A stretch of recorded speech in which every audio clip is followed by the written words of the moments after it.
Please ask me your question, Keisha, and then we'll dive into it. Keisha's got a question about selling T-Mobile is clean. I guess it's clean ESN, right? T-Mobile.com.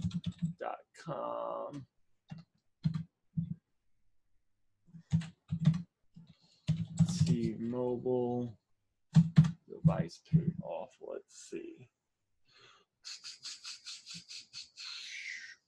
I'm thinking you're going to ask Keisha when. Oh, what's up, Ulysses? What's up, June? How are you doing, June? It's good to see you here. Yosef, who's always hopping on with us. Good to see you, Yosef. I already started the recording. Matt, good to see you as well.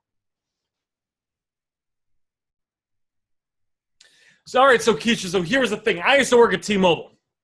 I was an assistant manager till they de-promoted me to a rep. Which I didn't like too much at that time. But it was okay. And that was only about, when did they de-promote me? It was about a year and a half? No? Yeah? It was about a year and a half ago. It wasn't that long ago. They forced me to take a reduction. I just think the manager didn't like me. I make more than the manager does now, just in case anyone's wondering, and I work a lot less. Oh, just got a ching-ching. Fantastic. Okay, so Keisha had a question about how, when can you sell T-Mobile's clean ESN? So AT&T, and guys, this is just from all my overall knowledge so far. Nothing I say I'm going to say is like guaranteed or written in stone, written in law. But so far, from everything I figured out, AT&T, so, you know, you go buy a phone from AT&T, and so let's say me and Ulysses, we walk into the AT&T store. And Ulysses, because he likes me, he's going to go ahead and buy me a phone, which is very nice of you, Ulysses. And Ulysses, he's going to buy me an XX Max 256 gigabyte or 512, whichever is the biggest one. I don't know, the 512 gigabyte one. Just because Ulysses likes me a lot. So Ulysses, I do appreciate the gesture. It means a lot. And if you wanted to buy me more than one phone, that's cool too. So Ulysses buys it. He pays on it for 2 months, and then he stops paying on it. So the phone's not paid off. Even though the phone's not paid off, that phone, because it's AT&T, the IMEI will stay clean, which means Ulysses just stopped paying on the bill. Cool. So what will eventually happen is that bill will go to collections. And, there's a lot of people that start paying on stuff and they stop and stuff goes to collections. I got just some stupid stuff in collections from a couple of years ago that when I didn't have any money and I just haven't gotten around to paying it. It's still on my credit. My credit's not that good. So what will happen, though, is that phone will still stay clean. That will be clean IMEI. Now, I believe from everything I've read and from my personal experience as selling, so those ones are clean. And I sell a lot of phones as clean IMEI. I picked up an X yesterday. I sold this clean IMEI. I like to run all the iPhones on, you can run the IMEIs on SICW. Let me just show you how that works, just so I'm not just talking a bunch of, I just want you guys to see it. So we're going to go to SICW. And if you run the IMEI right here, if you run the IMEI where it says Apple Basic Info and you type it in, it will tell you how long the phone's been activated. Now, if the phone is brand new and it just recently activated, I always sell those as bad IMEI. I'm not saying you shouldn't, and I'm just talking AT&T now, so I don't want to confuse anyone. But I sell it as bad IMEI because I'm nervous they're going to do something shady. If they bought the phone and if they bought the phone yesterday and it says it was activated yesterday and they're selling it today for a third of the price, that seems kind of fishy to me. I'm nervous they're going to do an insurance claim. I'm nervous that they're doing fraud. I'm nervous that they're doing some type of other scams where, they could be getting credit cards or things like that. I'm sure there's a gazillion different things. So I'm nervous those IMEIs are going to get blacklisted. So I always sell those as bad IMEI. Now, guys, I'm not an investigator. We're not detectives. It's not our job to figure it out. They sign the bill of sale. That's that. So I sell those as bad IMEI just because I have a low tendency. I don't like to do returns. If everything checks out, though, as far as AT&T goes and it's clean, you could still sell it as clean, and there's a chance it could stay clean. I'm sure I've lost some money because I've sold stuff as bad IMEI when it could be sold as clean, but I don't like doing big returns. especially if it's brand new in the box, right? If I got something that's brand new in the box with the plastic and I sell it and a month later the IMEI goes bad, I got to take it back. The money gets held up. They send it back. The phone's going to have a little bit of wear and tear. It's not going to be open box. It's going to be used. So that's my thought process behind that. Now, again, you guys are going to do whatever you want because AT&T, they don't block for non-payment. I do think they do block if they decide the phone was gotten using weird things like fraud or just stuff like that. There's a few different scams which I've kind of learned about now that are kind of weird like that. And I think the IMEIs on AT&T will go bad for that. Now, Verizon, I think it's the same thing. I've gotten phones from Verizon, and I've sold them as clean. And I think from my experience, Verizon is still not blocking for non-payment from my experience. What I do for the iPhones that are Verizon, though, is I check it on here as well. And I want to see that it's at least a few months old. Like I bought an X yesterday that was activated on January, February, March. It was AT&T. It was activated March of this past year. So it'd been around for, 7, 8, 9 months. So I'm not worried about that person that sold me that phone doing anything shady. Or another scam is they'll sell you the phone for $600, and then they'll do an insurance claim and report it lost or stolen, and they'll pay you a $200 deductible, and then they just made $400, and they sell you, the IMEI goes bad, and the insurance company sends them another phone. So that's like another scam. Now, guys, listen, all right, I'm a little bit paranoid.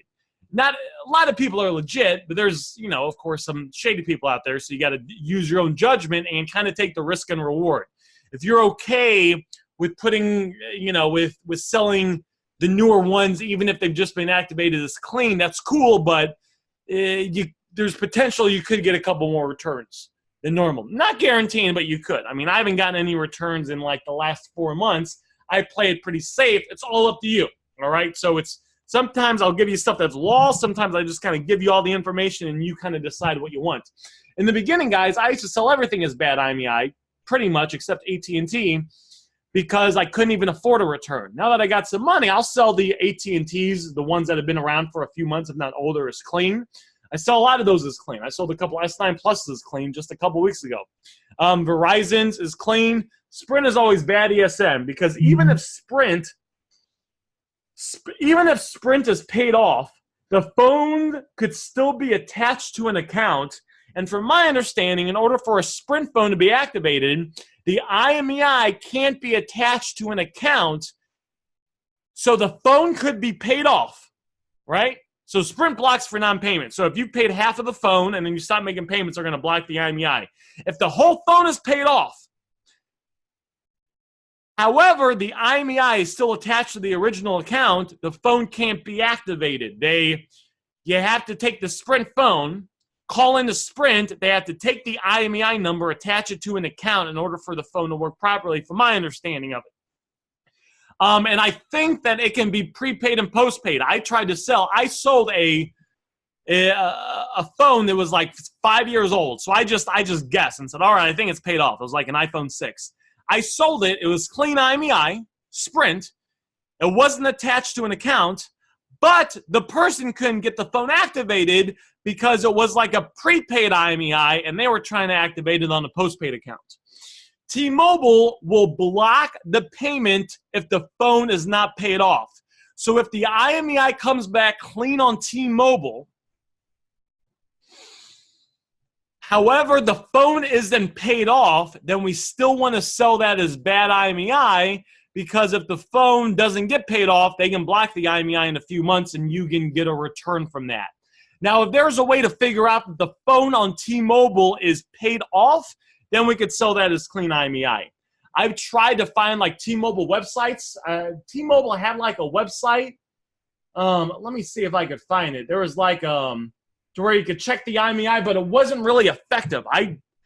They had a link on their website, and I saved it, but it wasn't really. It didn't work. It didn't work like 70% of the time. So I'm just selling those as bad IMEI. But like if you can ever get proof that it was from T-Mobile and that it's paid off, maybe if you. And again, you have to decide if it's worth all the trouble. But let's say you want to, maybe you go into the store with them. The rep pulls up their account, And then from pulling up their account, the rep verifies that the phone's paid off. Then we could sell that as T-Mobile paid off. Clean IMEI. But until then, we got to sell it as bad IMEI. Unless we know for 100% certainty with T-Mobile that it is fully paid off, we're selling it as bad IMEI. Because they could be paying, they could have one more payment on it, but if they don't make the payment, T-Mobile will block it for non-payment. And usually it takes a couple months, which is even worse because then you sold the phone, you waited a couple months, and then you get a return, the phone's value's dropped a little bit. It's just kind of all bad stuff. So that's kind of the breakdown of each different carrier and the different things we need to understand from each carrier. Keisha says, I was just used to seeing it say finance obligation. I submitted the IMEI and it says it was eligible to unlock. So I was curious. Well, Keisha, if it says it was eligible to unlock, it should mean it's paid off. Which phone, do you know which iPhone it is or which smartphone is it? iPhone XR? I don't know enough to tell you about that. I would be kind of, I'd be kind of weary about that. But well, let's see. Let's look at the facts. Let's not look at Aaron's opinion, right? And Aaron's judgment of this situation. Let's look at the facts. If it's paid off, did it let you unlock it when it said it was eligible? Did it let you go to the next step and unlock it? I would try, and if it lets you submit it and then it comes back and it allows it to be unlocked, because I think they run it through a thing after you submit it to make sure everything's good and there's no funny business in the back end. If it lets you unlock it and then you put another SIM in and it works, I would sell that. I'd be okay selling that as clean IMEI.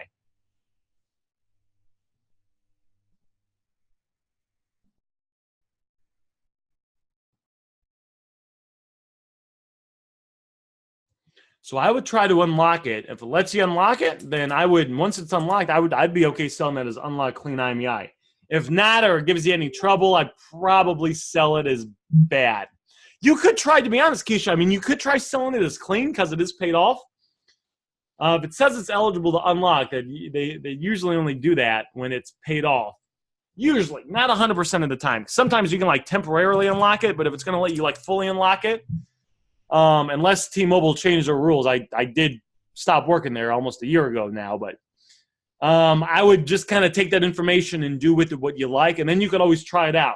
You know, the worst case is if everything checks out for you, Keisha, you could sell it as clean IMEI, and then if it ever gets a return, you would just sell it as bad IMEI, and then you kind of know for the future. I've done that a couple times. That's how I understood the Sprint thing, because I tested it out, and then I got a return, and that was that. Is that kind of helpful? Keisha, unfortunately, I can't give you a straight, super clear answer, but that's kind of all the factors I would consider in that particular situation. Cool. And then let us know how it goes. Let us know in the Facebook group too how that works out, and what you decide to do. All right, guys, so we got a fair amount of people on here, so let's get down to business. What's up, George? Good to see you, George. Who is Flip Phones? Whoever Flip Phones is, just let me know in the chat, so I just like to know who I'm talking to. So this is what we're going to do today, guys. We're going to do a little, who here is down for a little productivity hacking mindset training? One of the things I do as a coach is I look at everything in the Facebook group, and I try to figure out what most people's. So, guys, when I got started trying to make money 12 years ago, I knew nothing about anything, and I went through a bunch of self-improvement to where I got good at negotiating and got good at sales and learned different tricks to getting good at being productive and doing effective work and not busy and all these different things. So pretty much everyone here, I can kind of see and feel where they are and who they are, right? There's some people, guys, that are so nervous about the business not working, they're not even taking any action. They're so worried about their account getting banned, they don't even put up an ad, even though what the hell's the point of having an account if you're not even putting up ads? Just assume it's banned. And they don't understand that we have 20 different ways to get warm-up accounts and hot and cold theory and get new accounts, right? I'm on my 10th OfferUp account. I'm on my 4th and 5th Facebook account. So there's ways to fix all this stuff. So I try to look at all the posts in the Facebook group and kind of feel where people are at. And then if I kind of get the feeling that, okay, there's a lot of people that I think this would be beneficial. So we got to go over some negotiating or getting ads to stick or some mindset stuff. And that's kind of what I like to go over with you guys. And I think it'll be cool too, because we haven't done any mindset, productivity, self-improvement stuff in the last couple of weeks. It's been a lot of nuts and boltsy writing ads. I get a ton of leads, negotiating, conversation breakdowns, and we did a couple other things as well. So I think it'd be kind of cool to go over this. So what I'm going to share with you guys is, and anything I share with you guys, what makes me different, I wouldn't consider myself like a guru or a coach, but what makes me different than everyone else out there is I only teach you guys stuff that works. You guys ever realize that at all? There's all these other like teachers and gurus, and they teach theory or this or that, or, oh, you should go out there and test that. I like to give you stuff that actually works, and one of the reasons I'm able to do this is because I use everything I teach you guys. I use the script myself. I use the images I share with you guys on my ads. I can pull up my Let Go or Facebook right now, and you'll see a lot of the ads I posted from Sunday. That's a lot of the ones I'm using right now. And I'll use them all. And then if you try to post the same one again twice on Let Go, it'll give me an error. It'll say I already posted it. So then I make new images, and I use those as well. All right, someone we're just going to take that back. So anything I share with you guys is all like, it's only stuff that actually works, right? There's no theory, there's no, and a lot of the reasons a lot of other programs don't work and why so many people see success in the phone flipping and next level is I'm doing the same thing you guys are doing. I'm putting up ads, I'm driving out there, I'm trying to get people to come to me. I got insecurities and I'm nervous, just like some people are. Some people might not be, but I'm doing it anyway. So I teach you guys stuff that works. So this thing that I'm going to share with you guys is is it going to let me zoom in on this? Maybe, maybe not. It is a request edit access. Oh, let me do a super zoom in. There we go. So this is a thing I got from a guy that, appreciate that, Keisha. I got this from a guy who he started off with nothing about a decade ago, and he does over $20 million a year in sales now. So I got a question for you guys. Maybe you guys could help me answer or figure it out.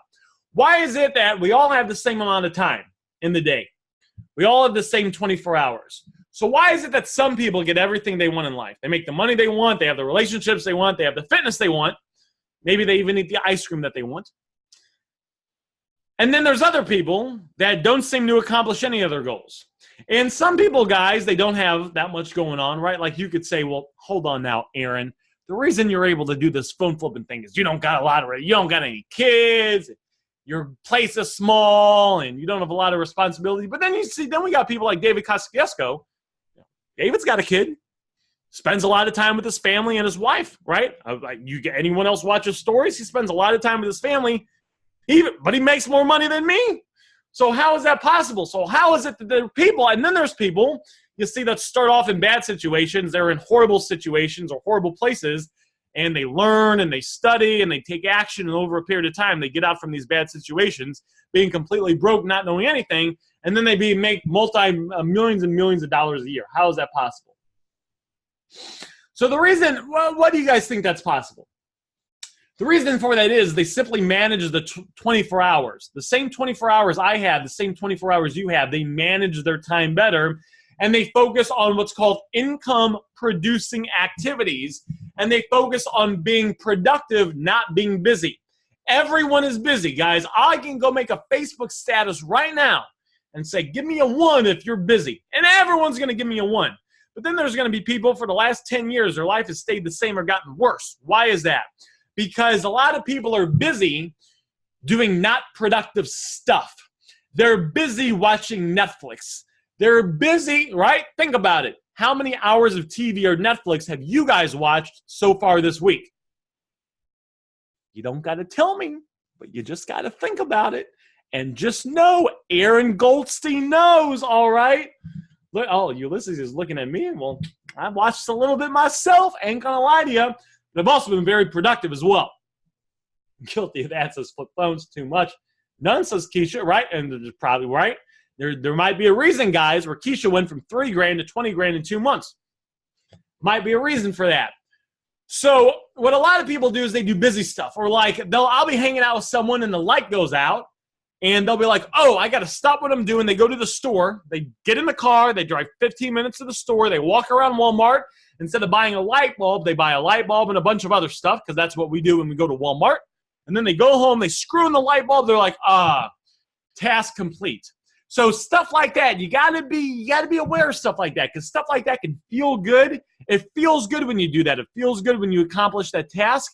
However, that's not moving you forward towards your goals. At the end of this, guys, I got a bunch of laundry. Where's it at? I'm dropping this off at the laundry place, right? It's the same thing. It's like a false sense of accomplishment. I'm going to feel good dropping the laundry off because I got to get laundry done. However, that doesn't move me forward towards any of my goals. So we want to focus on what's called income-producing activities when it applies to this business. Anytime you're spending on your business should be focused on income-producing activities, actions that are going to directly move you forward in this business. There's 3 types of actions. The first type of action is putting up ads. You got to put up ads. Nothing else matters. You got to have it. There's this invisible funnel that everyone has in this business. And the top of the funnel is new prospects, new leads come in.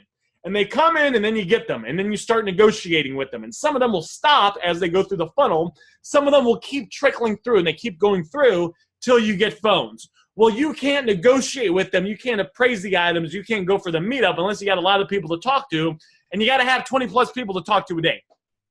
That includes messaging, right? It's got to be 20 plus people. It can't be like 3 or 4. If you're talking to like 5 people a day, 5 leads a day, that is not enough.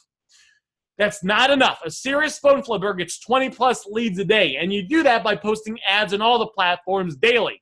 Think about how many ads you posted on Craigslist in the last 24 hours. How many ads you posted on Letgo, OfferUp, 5 Miles, and Facebook Marketplace and Facebook groups. Did I say Craigslist? If I didn't say Craigslist and Craigslist, and then think about how many people you did the reach out method to. Right? Some people, they say, oh, Aaron, business is slow. And then I say, well, let's look at what you've done in the last 24 hours. How many ads have you put up in each of these platforms, and how many people have you done the reach out method to? And 99.9% of the time, you know what they say? It's not the numbers they know they're supposed to be hitting. It's now at least 1, if not 2 ads a day on all the apps in Marketplace, 8 ads a day on Craigslist and reaching out to 20 people. And then the question you have to ask yourself is, well, is the business not working? Is the business slow, or are you not working the business? You got to be working the business, and you got to do everything. You got to put up the ads. You got to respond to all the leads. Guys, sometimes I do it myself. I'm usually probably pretty good at putting up leads. But like yesterday, I picked up 3 phones, and I'm like, well, I guess I'm done for the day. I guess no more leads. I guess I'm not getting any more phones. Guys, I had like 20 leads I hadn't even responded to, okay? I had 20 leads on my phone that I could have easily squeezed out at least 1 or 2 more phones, hit my goal of $350 to $500 in profit. However, I was like, it's kind of a battle. Sometimes you got to keep yourself in check. It's kind of strange. Does anyone here ever have that? You got to like, it's almost like your brain tries to brainwash you a little bit to think the business doesn't work, and you got to like snap yourself out of it and be like, well, hold on now, it's just me. I just got to start taking more action. I do it too. I mean, I did it yesterday. I picked up 3 phones. I'm like, all right, I don't have any more appointments. I guess I'm done for the day. Guys, listen to what I'm saying. I myself had at least 20 leads in the phone that I hadn't fully followed up with or hadn't responded to at all, and I'm thinking I'm done for the day and I'm not getting any more phones. How crazy is that? But because I'm aware of it, I was like, it's like there's this faint awareness in my head. I'm like, hold on now, Aaron, what the hell are you talking about here, man? And then I start responding to leads, and then guess what happens when I start responding to leads, to 20 leads, and I do the reach out method on 20 people, because I didn't even do the reach out method at all yesterday. Get more phones. That's how it is. Cause and effect, right? There's nothing magical about this business. Nothing magical about it. And everyone here, you guys are the top of the top anyway. I mean, if you buy David's course, and then you buy Next Level, and then on Thursday, or you're watching the replay, because I know some people that can't watch it, but if you're watching this right now, either live or on the replay, you're like 95% above everyone else, because no one's trying to improve themselves. No one's happy with their life situation. but no one's taking direct action to get better information to improve their situation. When you're doing it, you're already 95% ahead of everyone else, but it's still up to you to go even further, to be even better, to make yourself stand out from everyone else. And when you do that, you will notice you'll be one of the top flippers in your city, if not the top flipper. I mean, I'm the best. There's a very good chance I make more money flipping phones, and I'm better at negotiating and getting ads to stick than everyone else in my area. It's not that, guys. It's not because I wake up before noon now. It's not because I get my unibrow waxed once a month. It's starting to grow back a little bit. It's not because anything like that. It's just because I'm more dedicated. I'm taking action daily. I'm following through and keeping myself in check. So what I want to do, guys, is I wanted to pre-frame this for you.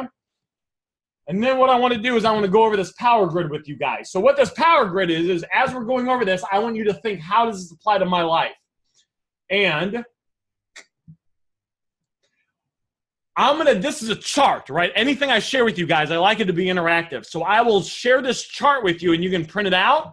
And what you want to do is you want to break down your week. And in this chart, it has different activities. And if you add up how many hours you spend on each activity, it will be very close to the amount of money you're making right now. And all you have to do to make more money, to literally make more money, is spend time that you were doing some of this low-end income-producing stuff or no income-producing stuff, and take that time you were doing some of that stuff and move it to being more productive. This kind of wakes you up, though, and it kind of shows you where you are and what you're doing. So let's go ahead and dive right into this. When I discovered this chart, my business really started to take off because I realized that, I'm not a victim of my circumstances. I just got to be more productive. I used to wake up, guys, roll over on my bed, get on my phone and scroll through Facebook for 2.5 hours before I got out of bed. Not doing shit. How much money was I making back then? Not that much. Now I wake up, boom, I start being productive, and then I start working and hammering away. And guys, making money, you have to be careful about some of the gurus out there that are out there giving advice. Some of these gurus out there are sharing bullshit because it sounds good, but it's not effective. They're like, some of the stuff is, just be in a good mood and money will come, or just enjoy doing what you're doing. That's not really how money works. It's good to have positive expectancy. There's nothing wrong with enjoy doing what you're doing, but it's this phone flipping business. I mean, I don't really like getting nervous whenever I post an ad. I don't really like it when the prospect tells me no.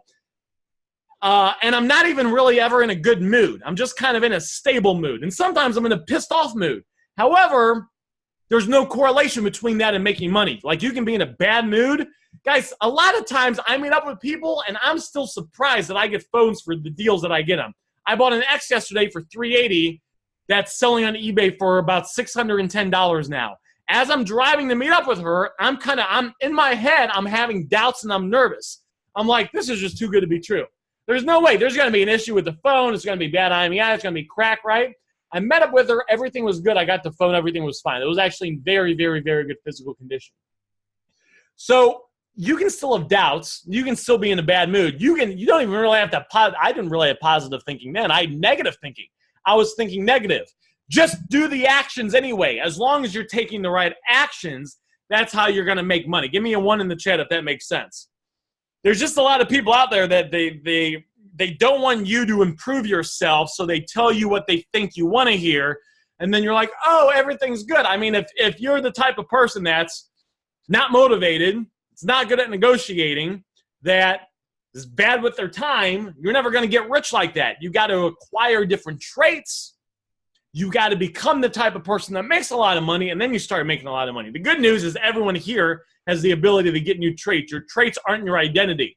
If you're like, Aaron, I procrastinate a lot now. That's just a trait. That's not who you are. I used to think about committing suicide a lot, and then I read a bunch of books about how to reframe my mind, and now I never think about that. I'm like pretty much always in a good mood, or at least a stable mood.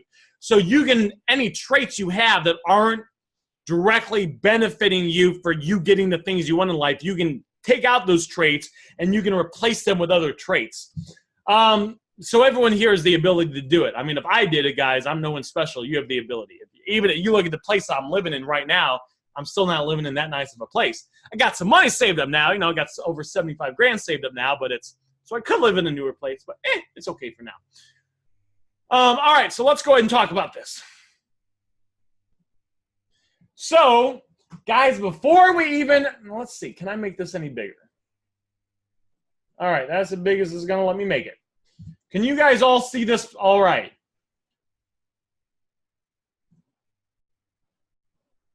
View only.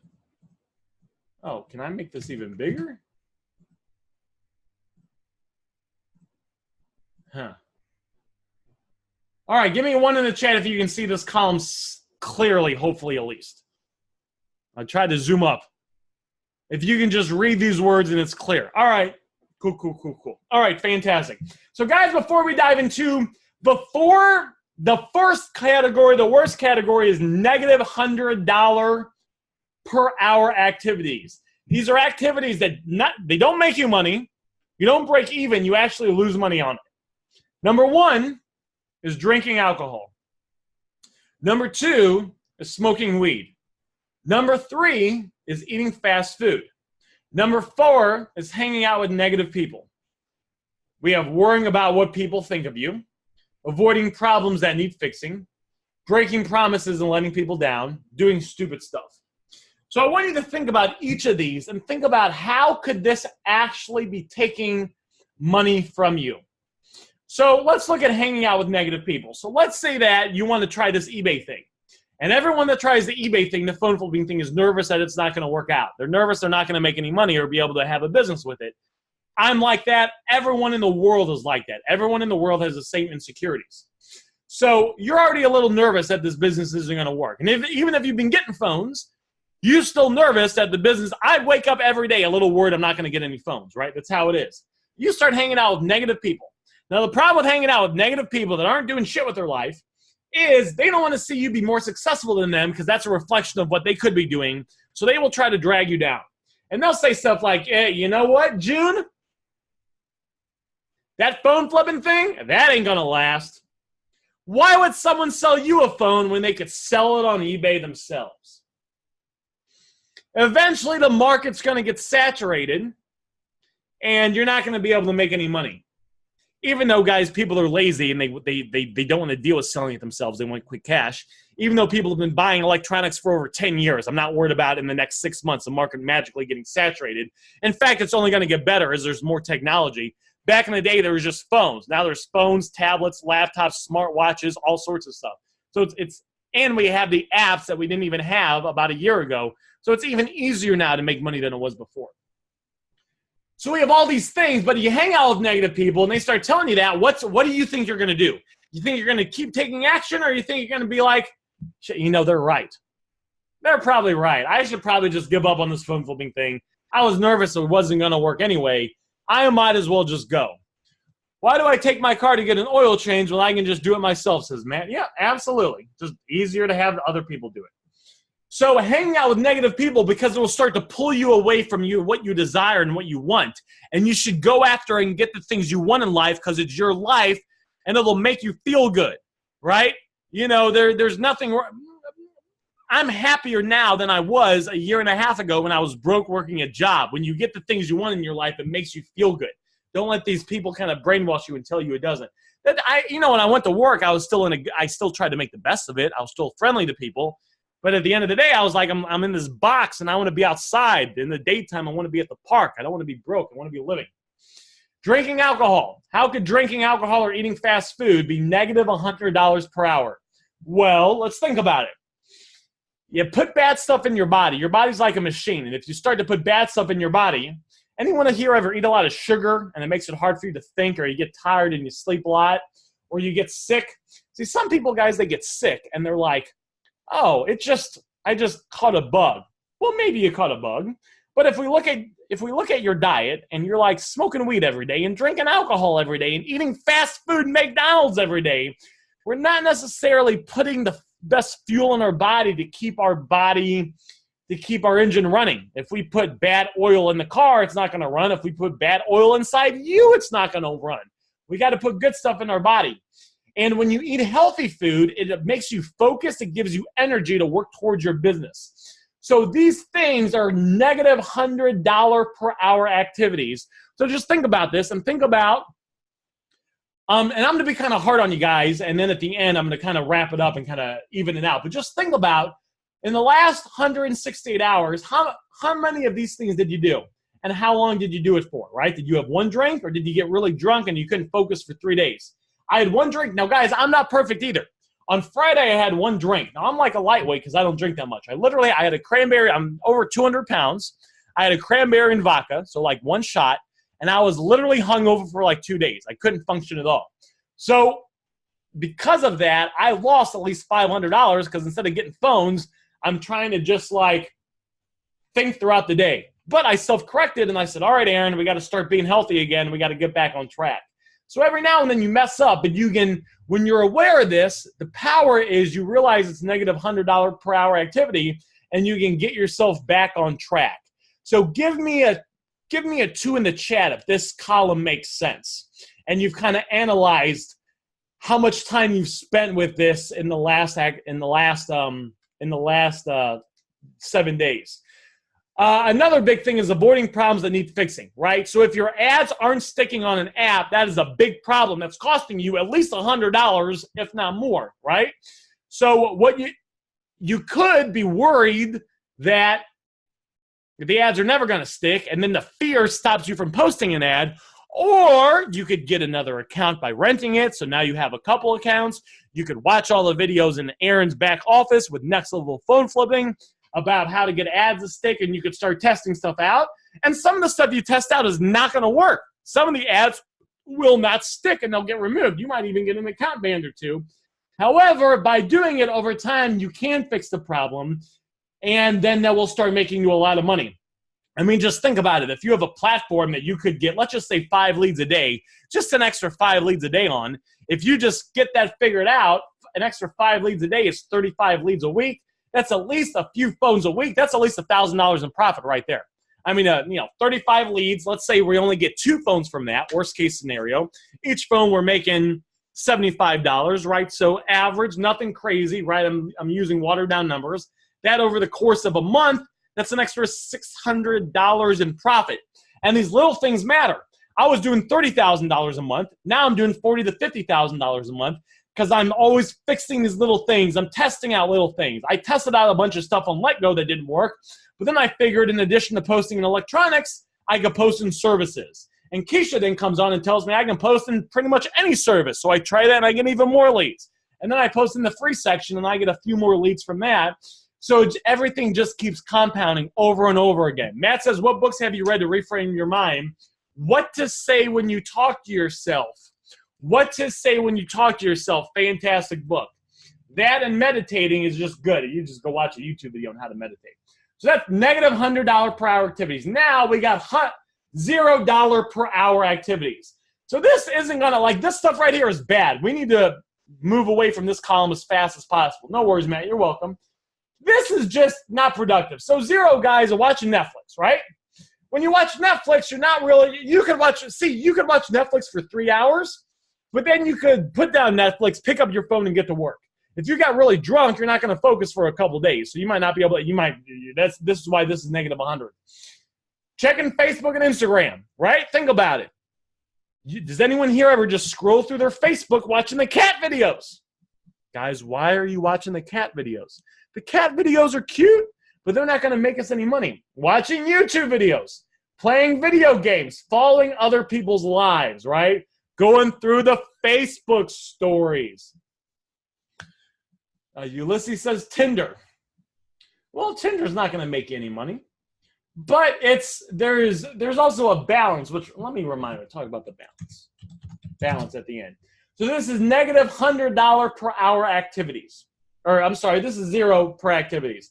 So just think about it. Just ask yourself as you're hanging out with me, listening to my voice, looking at the screen right here, how many hours of Netflix have you watched in the last 168 hours? How much time have you spent checking Facebook and Instagram? Okay? And how much time have you spent watching YouTube videos? And this is just aimless stuff, right? So if you're watching like YouTube videos or if you're watching training, I watch a lot of Grant Cardone or motivational. That wouldn't fall into this. But we'll just say cat videos, right? Cat videos, guys, ain't going to make any money. It's not going to lose you any money.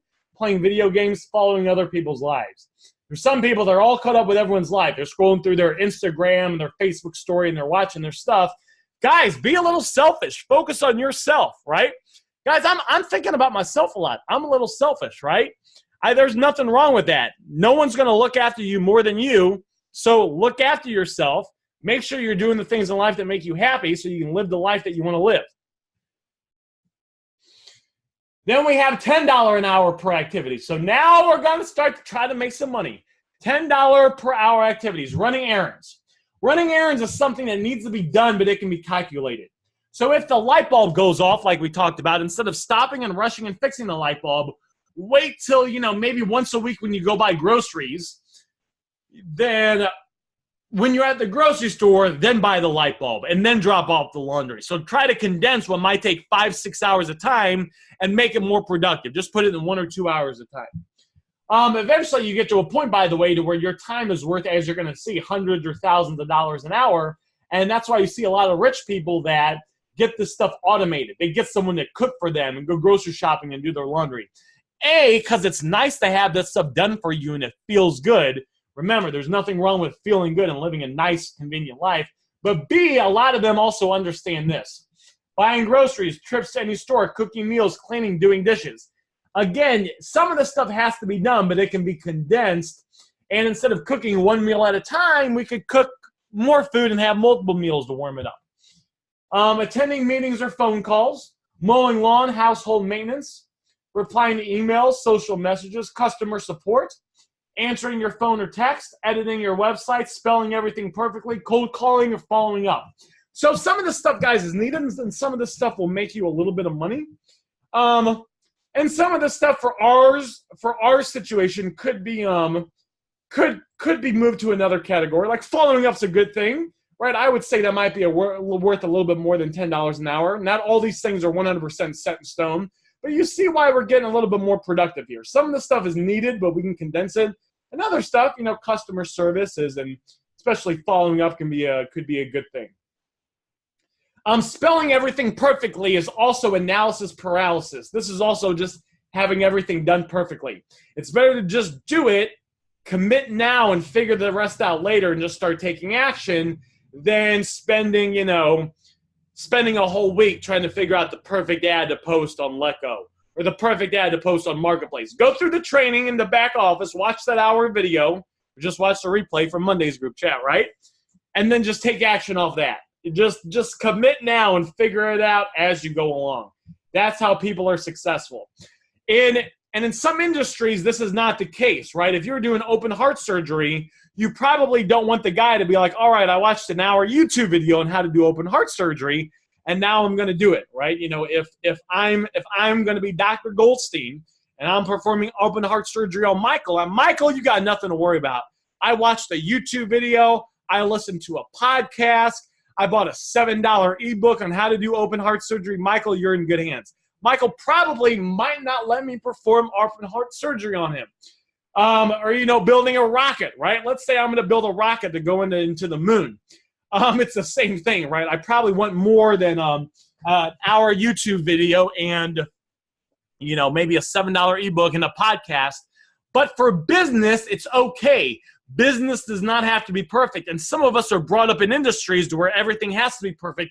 This is not the case. It's better to just commit now, get the basic foundation, start taking action, and then get better over time.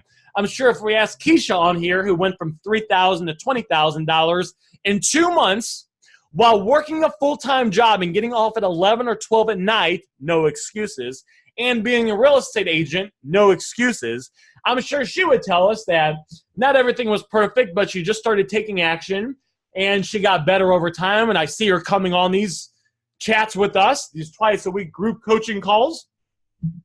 Guys, she sometimes when she's working will hop on and listen to these calls while she's working. So she's a nurse. So she's like wheeling the cart down the aisle, and people are like, what's that sound? Because they hear Aaron Goldstein off of the speaker. And she's like, oh, it's nothing, right? She's just doing what she has to do to make this work. Now, guys, listen, if you got a job and the boss is going to fire you for being on your phone, just listen to the replay. But I'm just trying to make an example why we're going to commit now. We're going to do what we have to do to make it work, and we're going to put all the pieces together as we move forward. So someone give me a 1 in the chat if this kind of makes sense so far, and I'm trying to throw in other things in addition to this to kind of give you a big picture overview of this mindset productivity training. Keisha's using a wireless earbud. Oh, she's being sneaky. I love it. Beautiful. All right, fantastic. 1 from June, 1 from Matt. So let's keep moving forward. Uh-oh, guys, we're about to start. I don't want it. Now we're getting into $100 per hour activities, guys. So who's ready to make $100 per hour? Is anyone here ready to step up to the plate and you want to be making $100 per hour? Keisha said, there's nothing for sale here. Keisha said, I'm ready. Let's go. June's ready too. All right. $100 per hour activities. Solving a problem for a client. Guys, that's a big thing, right? It's your job to solve their problems. You get paid to solve their problems. If the prospect is like, I get prospects all the time who say, well, the phone's good. However, is there, that sounds good. However, I don't have a card. I don't say, well, okay, I can't buy the phone. I say, no worries. Is there anywhere close to you that's public you could walk to we could meet at? Or I'll say, no worries. Is there any way you could get a ride somewhere? Okay? I'm solving the problem for the client. Okay? Michael says, offering quick cash for your clients. Of course, their problem could be they don't like your offer. So we're going to solve the problem by doing things to try to persuade them to sell us their phone, in addition to offering the amount of money, a.k.a. I'll just meet you right now with the cash. Talking to a qualified prospect. What would that be? That would be after you put up the ads, responding to all the ads. Right? Think about all the ads, all the leads you guys have gotten in the last 168 hours in the last 7 days. What percentage of the leads have you responded to? Uh-oh. Aaron's asking a tough question. Someone's not going to like me. All right? Now, if you're putting up a lot of ads, you're never going to respond to all of them. But I respond to the majority of them. For you, is it only 40%? I mean, do you get 20 leads? Let's say, do you get 20, 25 leads a day, only respond to 10 of them, pick up one phone, and then you're done?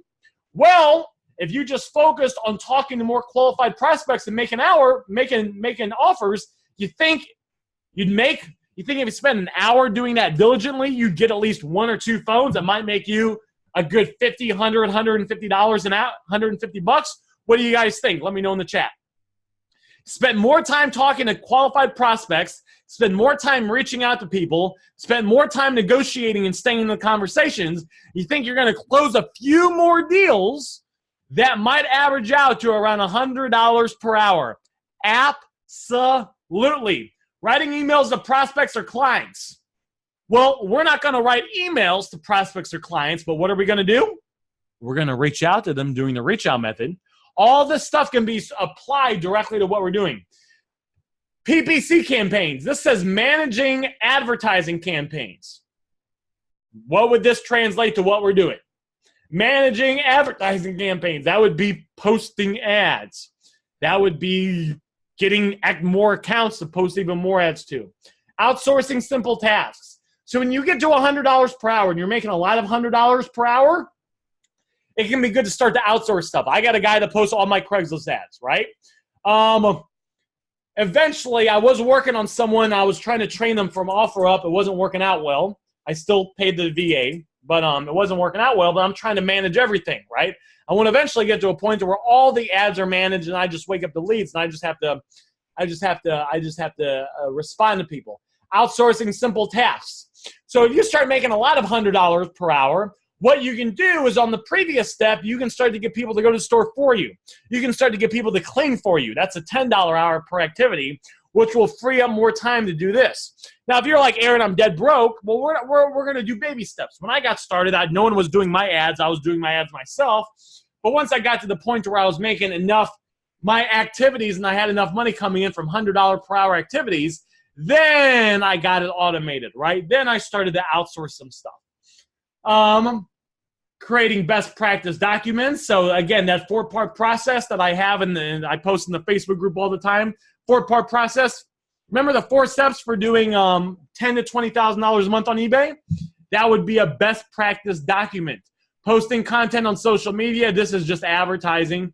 But it would work, right? People know on my Facebook that I buy phones. I get phones from people on my Facebook. Someone sent me a phone today. I had someone message me on Tuesday that had a watch for sale. Reading books and taking notes. Because if you get better information, you can take better actions, you can get better results, just like you guys are on here with me. You guys are getting better information, so you can take better, more productive actions, so you can get better results, so you can be more productive. So you can work less and make more because you're doing more direct income producing activities. Taking courses. There's over 70 hours of content in the back office of Next Level.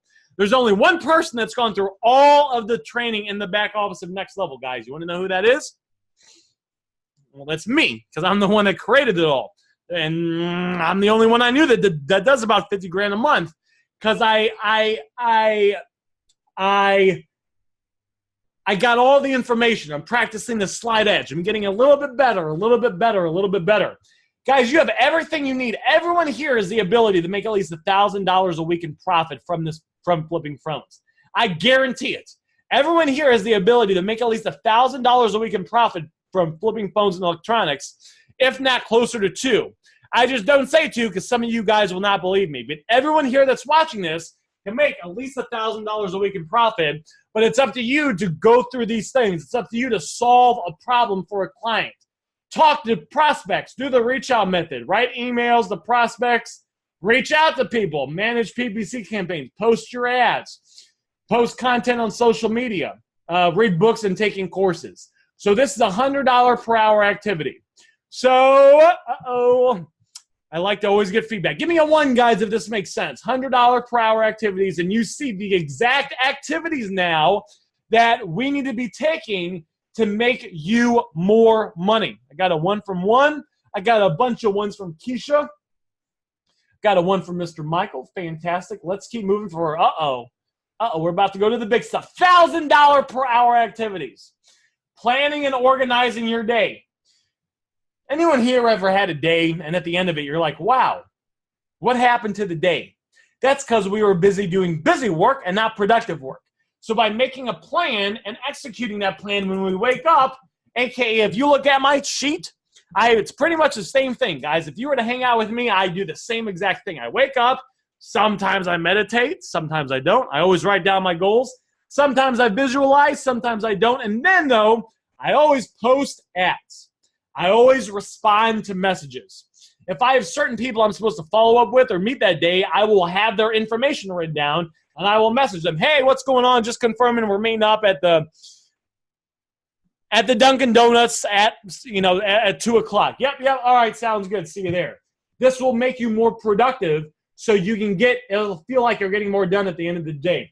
Negotiating with a hot prospect, same thing. Following up with prospect, right? If someone says, yeah, I got a bunch of stuff and you're working with them, follow up with them. If it's been a couple days, hey, what's going on? I haven't heard from you. Just wanted to see if your phone, your tablet, and your Apple Watch were still for sale. Sometimes, guys, on the reach out method, sometimes it takes me a week before I get some of those deals. Sometimes I'm following up with them every couple days. Building sales funnels. So this is just building sales funnels is just, it's just putting up ads, responding to leads, but it's just kind of saying in the big picture overview. Delegating complex tasks. So that could be hiring someone. Some of this stuff isn't going to apply for our business because our business is a little bit simpler, right? We're not running a $100 million per year business, but it's cool just to see and have it. Writing ads or sales. Guys, writing ads. Think about it. How long does it take you to post ads on all the platforms daily? Maybe 30 minutes. And if you respond to all those leads fully, and you do it consistently, that 30 minutes might make you an extra $300 to $500 a day in profit. Writing ads and sales copy, having the right words to say in the right order, which we talked about Monday, perfect. Creating PPC campaigns, same thing as this, right? It's just putting up ads. It's putting up advertising campaigns. Creating and judging tests and experiments. This is very big. A lot of people that are beginners, they're afraid to try anything or test or do experiments. One of the reasons you guys want to know a secret about one of the reasons you guys bought Next Level? I shouldn't even tell this to you guys. I shouldn't even tell this to you guys. I might even skip it. We could just, we should probably just skip it.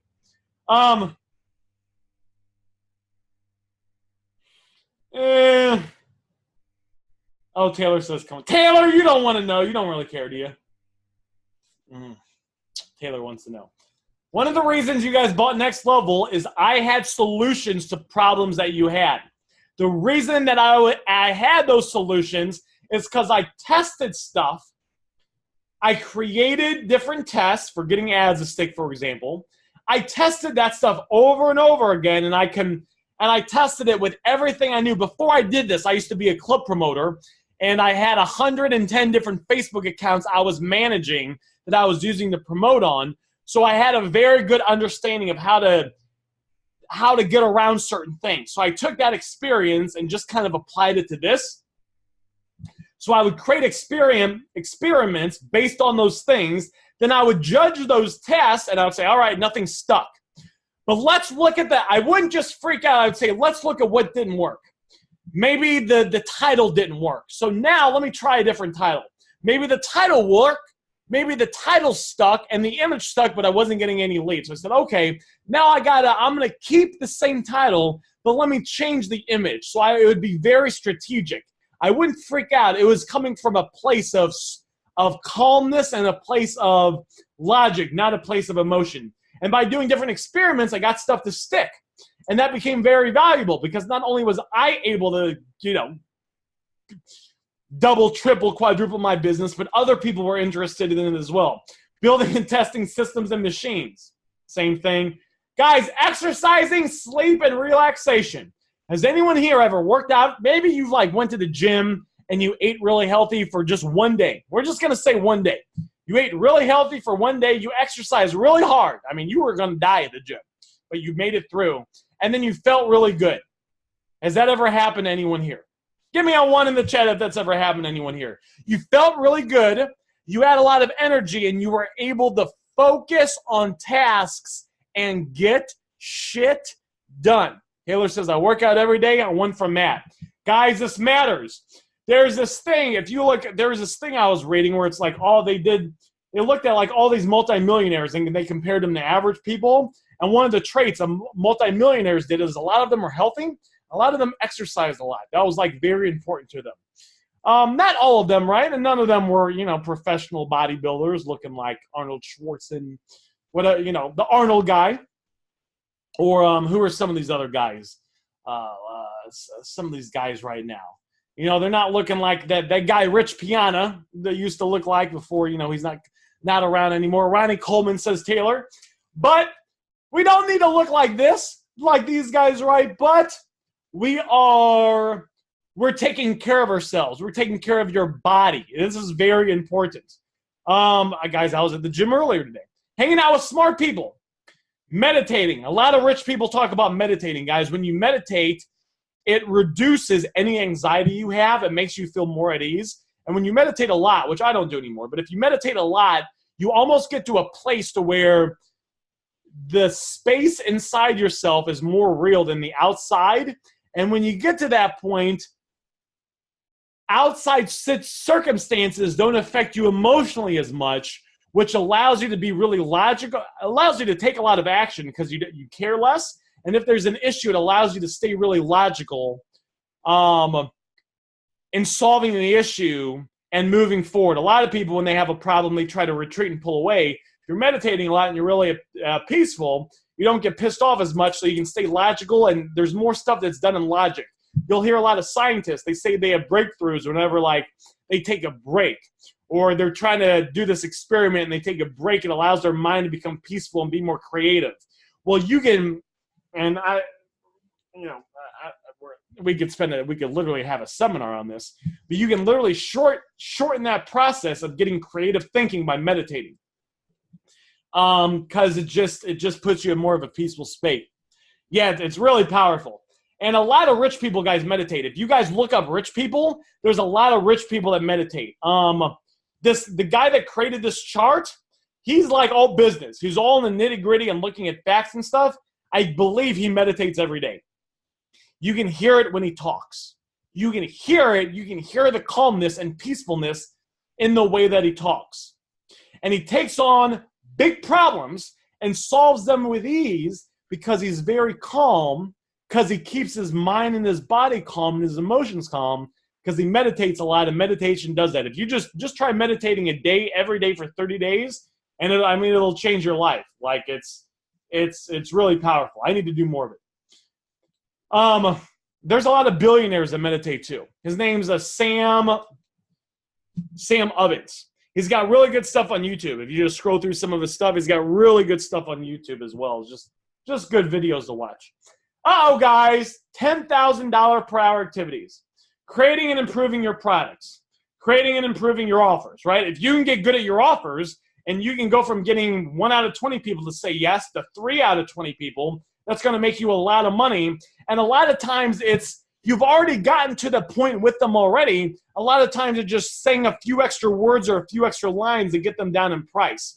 So it's like a little bit less work, but it's a lot more money. It's like a very, very big thing that no one thinks about. Creating and improving your products. I mean, we don't really have anything like that. But if we were Apple and we had electronics, if we could improve our products, that'd be a good thing. Improving your value proposition. This is just kind of like your USP. It could be like your cash for phones, right? Negotiating major deals. So again, if you got someone and the whole family's switching over to Sprint and they got 5 or 6 items, we want to spend more time on them, right? I might even try to get them on the phone because it would make more sense to put more of our time to working with them than someone that's got 1 phone. Hiring and firing. Oh, you want to know another thing this is? I got a buddy of mine. He used to get 15 phones a week for 9 months straight from a guy that he made a connection with at Radio Shack. The guy at Radio Shack would have people that came in with electronics all the time, worked there full time.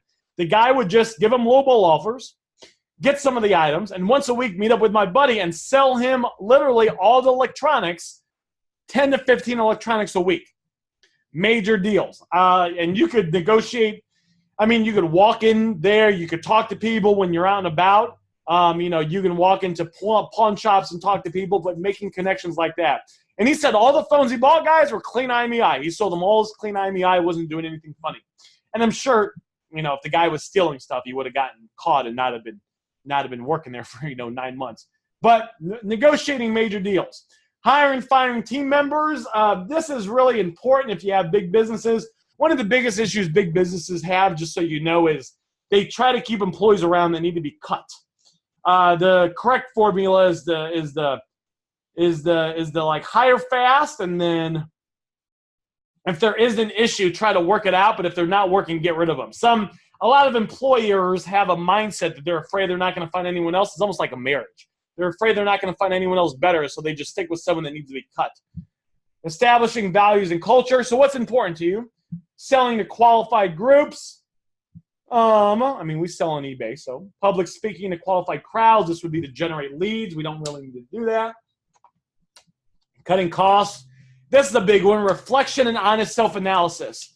Now, I structured this chat with you guys in a way to where we together are analyzing ourselves. As we've been going through this, I've tried to structure it in a way to where you're self-reflecting, and maybe you're saying, there's a few things from, negative 100 or 0 or 10 that I could get rid of and spend more time in 100,000 or 10,000.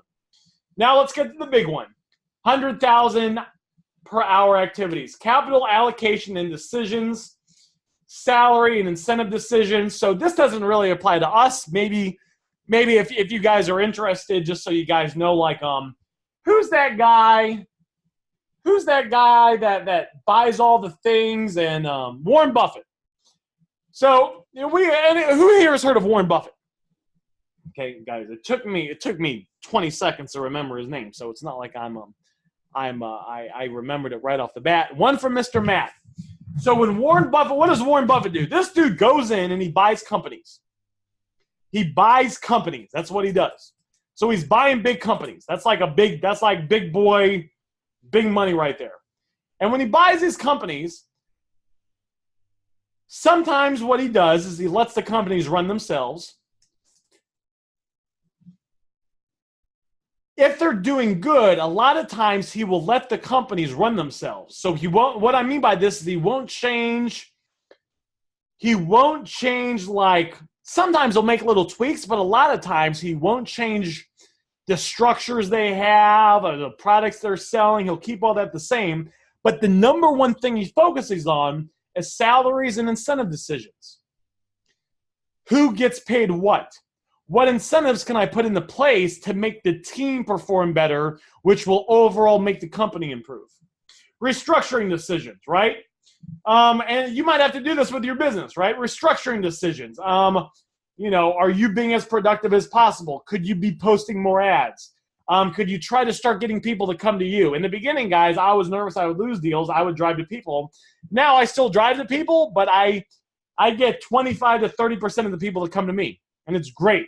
And sometimes I can get a couple people at once. I get like 2 or 3 people.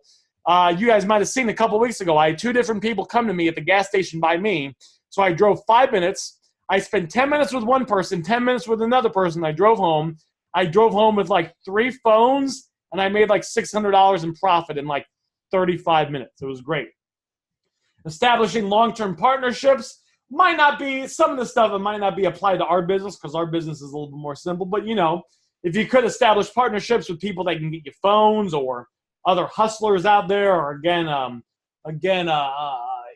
like pawn shops, stuff like that. Setting up long-term strategy direction. Where do you want to take your business? Radical innovation, systems, and machines. So that, guys, is the 80-20 power grid principle.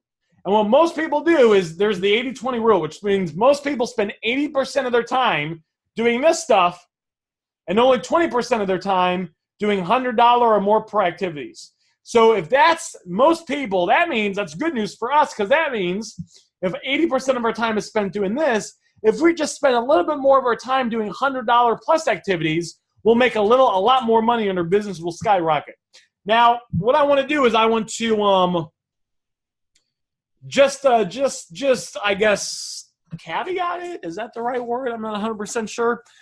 But what we need to do is you need to think about what your goals are with this business, and then you need to look at this chart and spend your time doing $10 to $100+ per hour activities till you hit your goals. Now, with that said, there's nothing wrong with like watching movies, okay? Watching movies is going to be nice. It's fun. I watch movies, right? David Kosciuszko plays video games, makes $100,000 a year or $100,000 a month. Does about $100,000 a month, because even though he's playing video games, which is not making him money, he's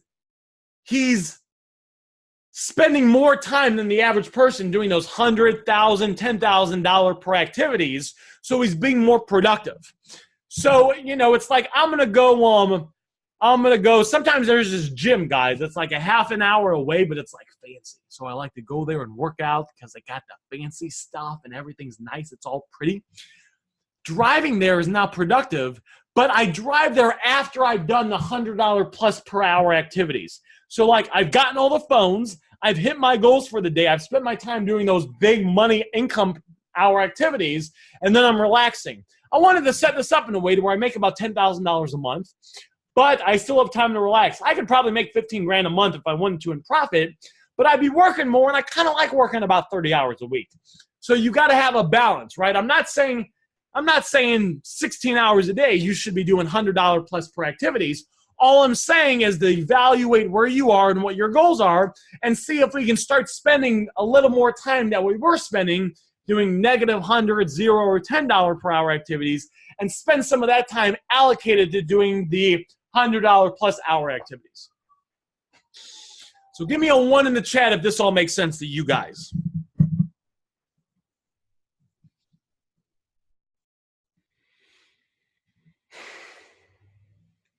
One from Taylor, one from Matt, one from Keisha, one from June. Fantastic. How do I meditate? You go to YouTube, type in how to meditate, and they got videos that will explain it perfectly. You basically just concentrate on thinking about nothing. You'll eventually develop an awareness outside of your thoughts. It's kind of weird. You're going to try to use your body to get outside your head. Just go watch the YouTube videos. You'll be able to figure it out with that. There's a good book on that if you want to learn it. It's called The Power of Now. The Power of Now is very good if you want to get good at meditating. Yep, The Power of Now. I had to read it 3 times till I understood it because it makes you aware of this like extra dimension that you're not even aware of. I read a third of it and then I had to go back and read because then I couldn't understand it. So I read a third and then I read 2/3 and then I read the whole thing. It's pretty good. I highly recommend it. It's a good book. All right, guys. Well, that's what I got for you guys. We stayed on here about 15 minutes longer, but I like to deliver to you guys. I wanted to make sure we got through the whole chart fully. I'll post a replay in the back office. I'll post a replay in the group, and I will post a link that you can download this chart. I download this chart, print it out in front of you, and look at it. Have it there. Fill it in. Make yourself more aware of what you're doing. Remember, self-analysis was like a $10,000 per hour activity. So that's what I got. Was this helpful to everyone here? I know we didn't go over any mechanical stuff, but I figured this would be a good time to introduce this for everyone in the group. I do what I can to try to provide all value from all sorts of angles. Thanks, Aaron says Ulysses. Barry says Keisha. Yes, says June. Fantastic. All right, appreciate it, Matt. Well, it's great hanging out with you guys as always. You guys have a fantastic day. Go out there, kick some butt. And again, I love all the support that you guys have for everyone in the group. I appreciate it. Whenever someone posts a little win, I love how there's a big group of people that comment and support everyone. That's what I was trying to make this environment, an environment where we all support and encourage everyone. So I appreciate you guys doing that. And, of course, any wins you guys have, feel free to post it to the next level so we can celebrate your success. And it's a good feeling when other people celebrate your success. It's being around others. I used to think that hanging around others had to mean you were in person, but it doesn't have to be. It can be online or over the phone or anywhere else. Just being around others has the same impact as hanging out with people face-to-face. Have a fantastic weekend, and I will see you guys on Monday. Bye.